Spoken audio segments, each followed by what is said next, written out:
Chapter 4 माचिस का रासायनिक विकास। एक तकनीकी रिपोर्ट 1.0 परिचय 1.1 नियंत्रित अग्नि प्रज्वलन के एक उपकरण के रूप में माचिस का महत्व अद्वितीय है। ये साधारण वस्तु मानव सभ्यता को आवश्यकतानुसार और सुरक्षित रूप से अग्नि उत्पन्न करने की क्षमता प्रदान करती है। इस रिपोर्ट का उद्देश्य माचिस के ऐतिहासिक और रासायनिक विकास का कालानुक्रमिक विवरण प्रस्तुत करना है, जिसमें इसके प्रारंभिक खतरनाक डिजाइनों से लेकर आधुनिक निरापद सेफ्टी माचिस तक की यात्रा का विश्लेषण किया गया है। यह विकास पदार्थ विज्ञान और अनुप्रयुक्त रसायन विज्ञान में हुई प्रगति का एक उत्कृष्ट उदाहरण है, जो सीधे तौर पर उपभोक्ता सुरक्षा की आवश्यकता से प्रेरित था। 1.2 इस रिपोर्ट में हम माचिस की कार्यप्रणाली को नियंत्रित करने वाले प्रमुख विषयों का अन्वेषण करेंगे। इसमें माचिस की तीली के सिरे की बदलती रासायनिक संरचना, प्रज्वलन के लिए आवश्यक रासायनिक अभिक्रियाएं और उन महत्वपूर्ण सुरक्षा सुधारों पर ध्यान केंद्रित किया जाएगा, जिन्होंने इसे एक सर्वव्यापी घरेलू वस्तु बनाया है। हम देखेंगे कि कैसे अभिकारकों के पृथक्करण और कम खतरनाक रसायनों के उपयोग ने आकस्मिक प्रज्वलन के जोखिम को लगभग समाप्त कर दिया। 1.3 आगे का विश्लेषण प्रारंभिक माचिस की रासायनिक संरचना पर केंद्रित होगा, जिसके अंतर्निहित खतरों ने नवाचार को प्रेरित किया और अंततः आधुनिक निरापद माचिस के विकास का मार्ग प्रशस्त किया। 2.0 प्रारंभिक माचिस की तकनीक एवं संबंधित जोखिम। 2.1 लगभग 200 वर्ष पूर्व विकसित हुई पहली आधुनिक माचिस ने पोर्टेबल अग्नि प्रज्वलन की तकनीक में एक महत्वपूर्ण छलांग लगाई। इसका रासायनिक सिद्धांत घर्षण द्वारा उत्पन्न ऊष्मा का उपयोग करके एक अत्यधिक अभिक्रियाशील रासायनिक मिश्रण को प्रज्वलित करने पर आधारित था। हालांकि यह डिजाइन प्रभावी था, लेकिन इसकी रासायनिक संरचना में अंतर्निहित अस्थिरता और विषाक्तता ने गंभीर जोखिम उत्पन्न किए, जिसने सुरक्षित विकल्पों के लिए तत्काल अनुसंधान की आवश्यकता को जन्म दिया। 2.2 प्रारंभिक माचिस की तीली के सिरे पर एक जटिल रासायनिक मिश्रण लगाया जाता था, जिसमें निम्नलिखित प्रमुख घटक शामिल थे। एंटीमनी ट्राइसल्फाइड, यह एक प्राथमिक ईंधन के रूप में कार्य करता था। पोटेशियम क्लोरेट, यह एक शक्तिशाली ऑक्सीकारक था जो दहन के लिए ऑक्सीजन प्रदान करता था।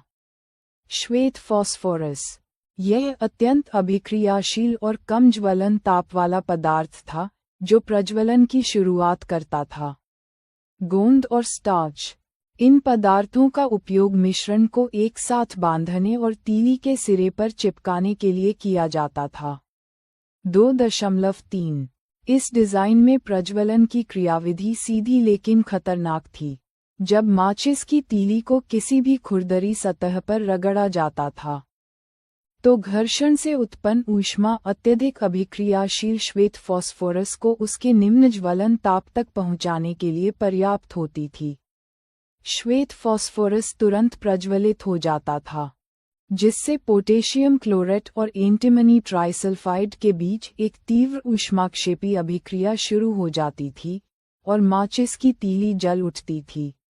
2.4 इस डिजाइन से जुड़े जोखिम बहुत गंभीर थे, परंतु श्वेत फास्फोरस माचिस उद्योग में काम करने वालों और माचिस का उपयोग करने वालों दोनों के लिए खतरनाक सिद्ध हुआ। ये पदार्थ न केवल अत्यधिक विषैला था, बल्कि इसका ज्वलन ताप इतना कम था कि आकस्मिक घर्षण या गर्मी से यह स्वतः प्रज्वलित हो सकता था। यह मौलिक सुरक्षा संबंधी चिंता ही माचिस प्रौद्योगिकी के विकास का मुख्य चालक बनी। 2.5 इन्हीं खतरों के कारण वैज्ञानिकों को एक सुरक्षित विकल्प विकसित करने के लिए प्रेरित होना पड़ा, जिससे अंततः आधुनिक निरापद माचिस का जन्म हुआ। 3.0 आधुनिक निरापद सेफ्टी माचिस का विकास। 3.1 निरापद माचिस का निर्माण एक महत्वपूर्ण वैज्ञानिक नवाचार था, जो रासायनिक अभिकारकों को भौतिक रूप से अलग करने की सरल लेकिन प्रभावी अवधारणा पर आधारित था। प्रज्वलन के लिए आवश्यक रसायनों को माचिस की तीली और डिबिया की रगड़ने वाली सतह के बीच विभाजित करके डिजाइनरों ने आकस्मिक प्रज्वलन की संभावना को लगभग समाप्त कर दिया। इस नवाचार ने माचिस को एक विश्वसनीय और सुरक्षित घरेलू उपकरण में बदल दिया। 3.2 आधुनिक निरापद माचिस की रासायनिक संरचना को दो अलग अलग भागों में विभाजित किया गया है, जो एक दूसरे के पूरक हैं। माचिस की तीली का सिरा। इसमें अब केवल ईंधन एंटीमनी ट्राइसल्फाइड और ऑक्सीकारक पोटेशियम क्लोरेट होता है। इसमें से अत्यधिक अभिक्रियाशील श्वेत फॉस्फोरस को हटा दिया गया है। रगड़ने वाली सतह। माचिस की डिबिया पर बनी इस विशेष सतह में चूर्णित कांच घर्षण बढ़ाने के लिए और कम खतरनाक लाल फॉस्फोरस होता है, जो श्वेत फॉस्फोरस का एक अधिक स्थिर अपरूप है। 3.3 प्रज्वलन की प्रक्रिया अब एक नियंत्रित चरण दर चरण अभिक्रिया है, जो केवल तभी हो सकती है जब तीली को सही सतह पर रगड़ा जाए। 1. जब माचिस की तीली को रगड़ने वाली सतह पर मारा जाता है, तो चूर्णित कांच द्वारा उत्पन्न तीव्र घर्षण से उत्पन्न ऊष्मा लाल फॉस्फोरस के एक छोटे से अंश को उसके अत्यधिक अभिक्रियाशील रूप श्वेत फॉस्फोरस में परिवर्तित कर देती है। 2. यह नवनिर्मित श्वेत फॉस्फोरस तुरंत माचिस की तीली के सिरे पर मौजूद पोटेशियम क्लोरेट के साथ अभिक्रिया करता है। 3. ये प्रारंभिक अभिक्रिया पर्याप्त ऊष्मा उत्पन्न करती है जिससे तीली पर मौजूद मुख्य ईंधन एंटीमनी ट्राइसल्फाइड का दहन प्रारंभ हो जाता है और माचिस की लौ जल उठती है। 3.4 इस डिजाइन का मुख्य सुरक्षा सुधार अभिकारकों का पृथक्करण है। चूंकि प्रारंभिक प्रज्वालक लाल फॉस्फोरस डिबिया पर है और ऑक्सीकारक पोटेशियम क्लोरेट तीली पर, इसलिए माचिस किसी अन्य सतह पर रगड़ने से या आकस्मिक रूप से नहीं जल सकती। इसके अतिरिक्त कम खतरनाक लाल फॉस्फोरस का उपयोग निर्माण और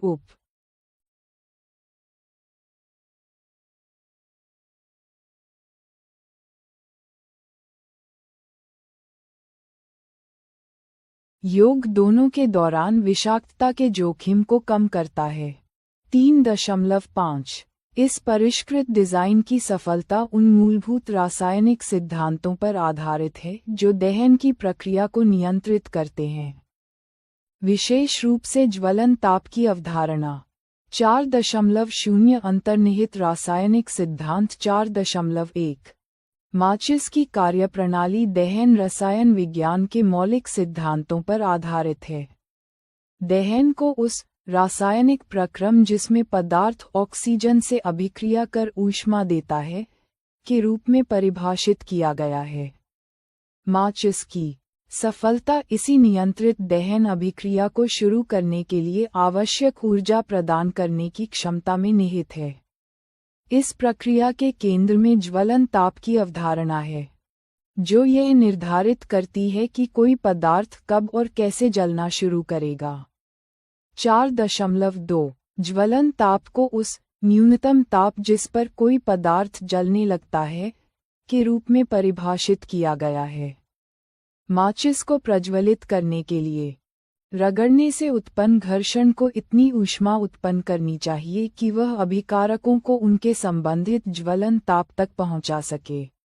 श्वेत फॉस्फोरस का ज्वलन ताप बहुत कम होता है। यही कारण है कि यह प्रारंभिक प्रज्वलक के रूप में इतना प्रभावी है। 4.3 माचिस की रासायनिक प्रणाली में प्रत्येक घटक एक विशिष्ट भूमिका निभाता है, जैसा कि नीचे दी गई तालिका में दर्शाया गया है। घटक रासायनिक नाम भूमिका ऑक्सीकारक पोटेशियम क्लोरेट यह अभिक्रिया के लिए ऑक्सीजन प्रदान करता है, जिससे ईंधन का तीव्र दहन संभव हो पाता है। प्राथमिक ईंधन लाल श्वेत फॉस्फोरस यह एक निम्न ज्वलन ताप वाला पदार्थ है जो घर्षण से उत्पन्न ऊष्मा से आसानी से प्रज्वलित हो जाता है। द्वितीयक ईंधन एंटिमनी ट्राइसल्फाइड ये फॉस्फोरस की प्रारंभिक अभिक्रिया से उत्पन्न ऊष्मा से प्रज्वलित होता है, जिससे एक स्थिर लौ बनती है। घर्षण घटक चूर्णित कांच यह एक खुरदरी सतह प्रदान करता है जो प्रज्वलन के लिए आवश्यक प्रारंभिक ऊष्मा उत्पन्न करने के लिए घर्षण को बढ़ाता है। 4.4 संक्षेप में, माचिस का जलना एक नियंत्रित ऊष्माक्षेपी अभिक्रिया है जिसे यांत्रिक ऊर्जा घर्षण द्वारा शुरू किया जाता है। घर्षण ऊष्मा में परिवर्तित होता है जो प्राथमिक ईंधन को उसके ज्वलन ताप तक पहुंचाता है, जिससे एक रासायनिक श्रृंखला अभिक्रिया शुरू होती है जो लौ उत्पन्न करती है। 4.5 इस प्रकार ये साधारण वस्तु वास्तव में पदार्थ विज्ञान और रासायनिक गतिकी का एक परिष्कृत अनुप्रयोग है, जो हमें सुरक्षित और विश्वसनीय तरीके से अग्नि प्रदान करने के लिए डिज़ाइन किया गया है। 5.0 निष्कर्ष 5.1 माचिस का इतिहास नवाचार और सुरक्षा की एक आकर्षक यात्रा है। 5000 से भी अधिक वर्ष पूर्व प्राचीन मिस्र में गंधक लेपित चीड़ की लकड़ी के टुकड़ों से लेकर लगभग 200 वर्ष पूर्व की खतरनाक श्वेत फॉस्फोरस माचिस तक, और अंततः आज की आधुनिक निरापद माचिस तक, इसका विकास मानव की सरलता का प्रमाण है। प्रत्येक चरण ने अग्नि को नियंत्रित करने की हमारी क्षमता को परिष्कृत किया। 5.2 इस रिपोर्ट का केंद्रीय तर्क ये है कि माचिस का विकास अनुप्रयुक्त रसायन विज्ञान का एक उत्कृष्ट उदाहरण है जिसने एक गंभीर वास्तविक दुनिया की सुरक्षा समस्या का समाधान किया।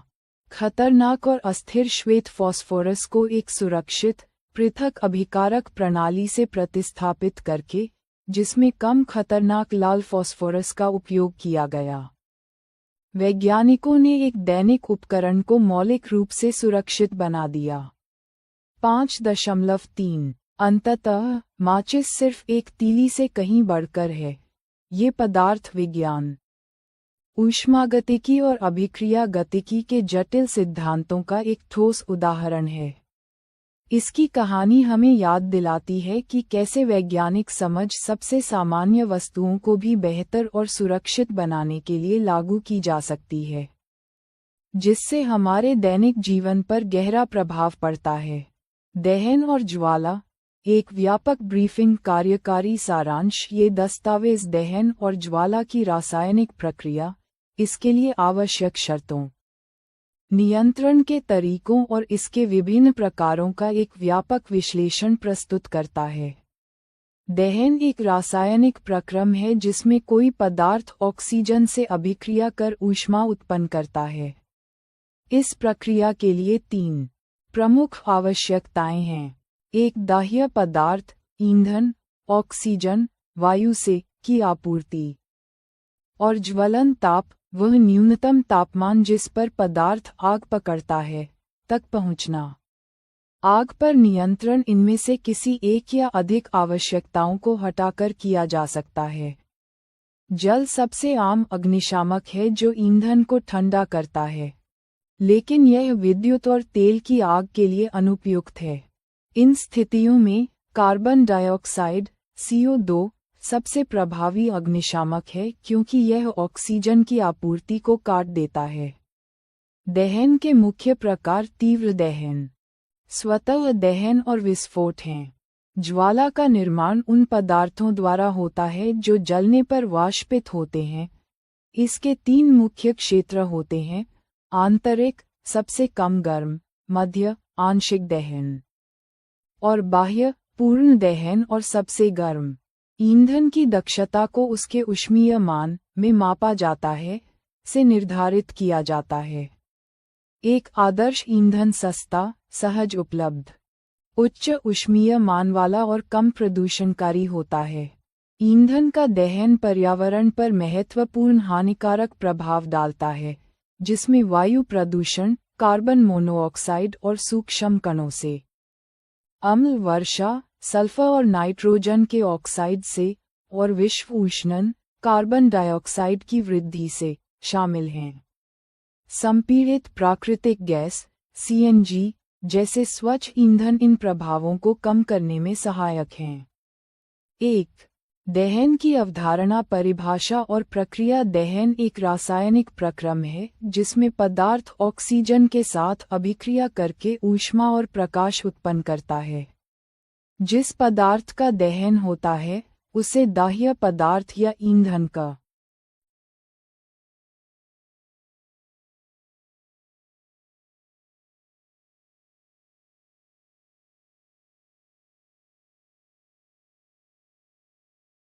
जाता है। ईंधन ठोस, द्रव या गैस अवस्था में हो सकता है। दहन के दौरान प्रकाश या तो ज्वाला के रूप में या एक लौ के रूप में उत्पन्न हो सकता है। उदाहरण के लिए, मैग्नीशियम जलकर मैग्नीशियम ऑक्साइड बनाता है और ऊष्मा तथा प्रकाश देता है, जबकि काष्ठ कोयला, चारकोल वायु में जलकर कार्बन डाइऑक्साइड, ऊष्मा और प्रकाश उत्पन्न करता है। शरीर के लिए भोजन भी एक ईंधन है, जो ऑक्सीजन से अभिक्रिया कर ऊष्मा उत्पन्न करता है। दाह्य और अदाह्य पदार्थों को उनकी जलने की क्षमता के आधार पर वर्गीकृत किया जा सकता है। पदार्थ दाह्य, अदाह्य लकड़ी, दाह्य कागज, दाह्य लोहे की कीलें, अदाह्य मिट्टी का तेल, दाह्य पत्थर का टुकड़ा, अदाह्य स्ट्रॉ, दाह्य काष्ठ कोयला, दाह्य माचिस की तीलियां, दाह्य कांच, अदाह्य दो। दहन के लिए आवश्यक शर्तें। किसी पदार्थ के जलने के लिए 3 मूलभूत शर्तों का पूरा होना अनिवार्य है। ईंधन की उपस्थिति, एक दाह्य पदार्थ का होना आवश्यक है। वायु, ऑक्सीजन की आपूर्ति, दहन के लिए ऑक्सीजन एक अनिवार्य घटक है। एक प्रयोग, चित्र 4.2 दर्शाता है कि जब एक मोमबत्ती को चिमनी से ढका जाता है और नीचे से वायु का प्रवेश रोक दिया जाता है, तो ज्वाला में कंपन होता है, धुआं उत्पन्न होता है और अंततः ऑक्सीजन की अनुपलब्धता के कारण वह बुझ जाती है। इसी सिद्धांत पर, जब किसी व्यक्ति के कपड़ों में आग लग जाती है, तो उसे कंबल से ढककर वायु की आपूर्ति काट दी जाती है, जिससे आग बुझ जाती है। ज्वलन ताप की प्राप्ति, ज्वलन ताप वह न्यूनतम तापमान है जिस पर कोई पदार्थ आग पकड़ लेता है। कोई भी पदार्थ तब तक नहीं जल सकता जब तक उसका तापमान उसके ज्वलन ताप से कम रहता है। उदाहरण के लिए, मिट्टी के तेल का ज्वलन ताप लकड़ी की तुलना में कम होता है, इसलिए वह थोड़ी गर्मी पाकर ही आग पकड़ लेता है, जबकि लकड़ी को जलाने के लिए अधिक ऊष्मा की आवश्यकता होती है। 3. आग पर नियंत्रण। आग को नियंत्रित करने के लिए दहन की 3 आवश्यकताओं में से किसी एक या अधिक को हटाना आवश्यक होता है। अग्निशामक का कार्य या तो वायु का प्रवाह काटना होता है या ईंधन का ताप कम करना, या फिर दोनों। जल का उपयोग, जल सबसे प्रचलित अग्निशामक है। ये ज्वलनशील पदार्थों को ठंडा करके उनके तापमान को ज्वलन ताप से नीचे ले आता है। इसके अतिरिक्त, जलवाष्प ईंधन को घेरकर वायु की आपूर्ति भी काट देता है। हालांकि, इसका उपयोग विद्युत उपकरणों या तेल, पेट्रोल से लगी आग पर नहीं किया जा सकता, क्योंकि जल विद्युत का चालन करता है और तेल से भारी होने के कारण उसके नीचे चला जाता है, जिससे तेल ऊपर जलता रहता है। कार्बन डाइऑक्साइड CO2 का उपयोग, विद्युत उपकरणों और पेट्रोल जैसे ज्वलनशील पदार्थों से लगी आग के लिए कार्बन डाइऑक्साइड सबसे अच्छा अग्निशामक है। ऑक्सीजन से भारी होने के कारण CO2 आग को एक कंबल की तरह लपेट लेती है, जिससे ईंधन और ऑक्सीजन के बीच संपर्क टूट जाता है।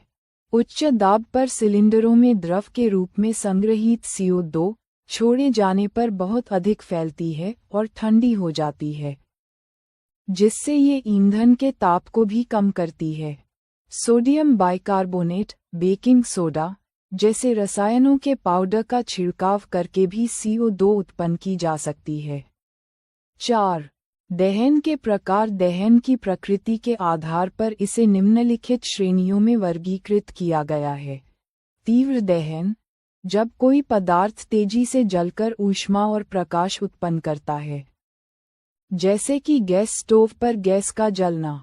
स्वतः दहन, जब कोई पदार्थ बिना किसी प्रत्यक्ष कारण के अचानक लपटों के साथ जल उठता है, तो इसे स्वतः दहन कहते हैं। फास्फोरस कमरे के ताप पर वायु में जल उठता है। कोयले की खानों में कोयले की धूल का स्वतः दहन खतरनाक अग्निकांड का कारण बन सकता है। विस्फोट, जब किसी आकस्मिक अभिक्रिया के परिणामस्वरूप ऊष्मा, प्रकाश और ध्वनि उत्पन्न होती है तथा बड़ी मात्रा में गैस निकलती है, तो ये प्रक्रिया विस्फोट कहलाती है। पटाखों का जलना इसका एक उदाहरण है। 5. ज्वाला, संरचना और प्रकृति। ज्वाला का निर्माण केवल वे पदार्थ करते हैं जो जलते समय वाष्पित होते हैं। उदाहरण के लिए, मिट्टी का तेल और पिघली हुई मोमबत्ती जलते समय वाष्पित होकर ज्वाला उत्पन्न करते हैं। इसके विपरीत, लकड़ी का कोयला वाष्पित नहीं होता और इसलिए कोई ज्वाला नहीं देता। ज्वाला की संरचना। एक मोमबत्ती की ज्वाला के 3 भिन्न क्षेत्र होते हैं, जिनके तापमान और रंग अलग अलग होते हैं।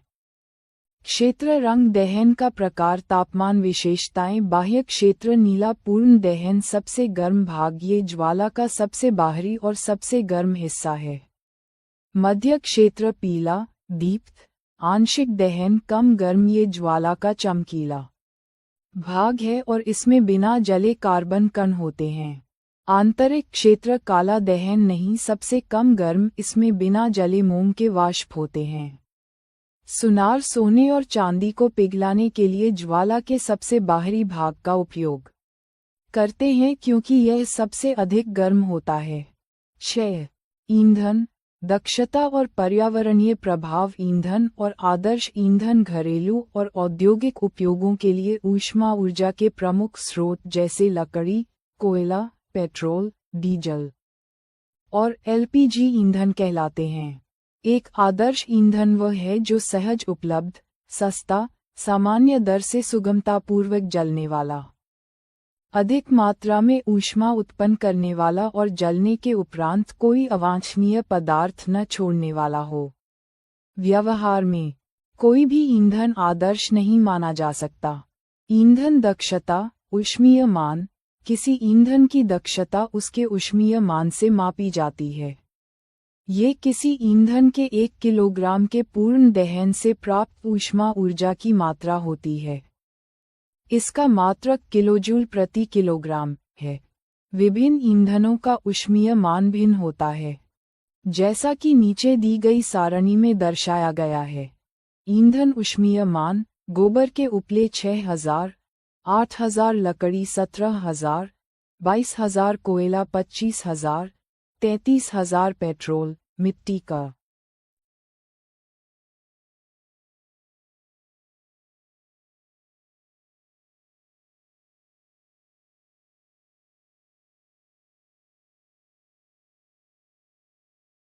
तेल, diesel 45000, methane, CNG 50000, LPG 55000, hydrogen 1,50,000। दहन के हानिकारक प्रभाव: ईंधन का बढ़ता उपयोग पर्यावरण पर गंभीर हानिकारक प्रभाव डालता है। वायु प्रदूषण, कार्बन ईंधन, लकड़ी, कोयला, पेट्रोल बिना जले कार्बन कण छोड़ते हैं, जो दमा जैसे श्वास रोग उत्पन्न करते हैं। ईंधन के अपूर्ण दहन से विषैली कार्बन मोनोऑक्साइड गैस बनती है। विश्व उष्णन, ग्लोबल वार्मिंग। अधिकांश ईंधनों के दहन से उत्पन्न कार्बन डाइऑक्साइड CO2 गैस की वायु में बढ़ी हुई मात्रा पृथ्वी के तापमान में वृद्धि का कारण बनती है, जिससे हिमनद पिघलते हैं और समुद्र का जल स्तर बढ़ता है। अम्ल वर्षा, कोयले और डीजल के दहन से सल्फर डाइऑक्साइड तथा पेट्रोल इंजन से नाइट्रोजन के गैसीय ऑक्साइड निकलते हैं। ये ऑक्साइड वर्षा जल में घुलकर अम्ल बनाते हैं, जिससे अम्ल वर्षा होती है। ये फसलों, भवनों और मृदा के लिए अत्यंत हानिकारक है। स्वच्छ ईंधन, मोटर वाहनों में डीजल और पेट्रोल का स्थान अब संपीड़ित प्राकृतिक गैस (सीएनजी) ले रही है, क्योंकि यह सल्फर और नाइट्रोजन के ऑक्साइडों का उत्पादन बहुत कम मात्रा में करती है, जिससे यह एक अधिक स्वच्छ ईंधन है।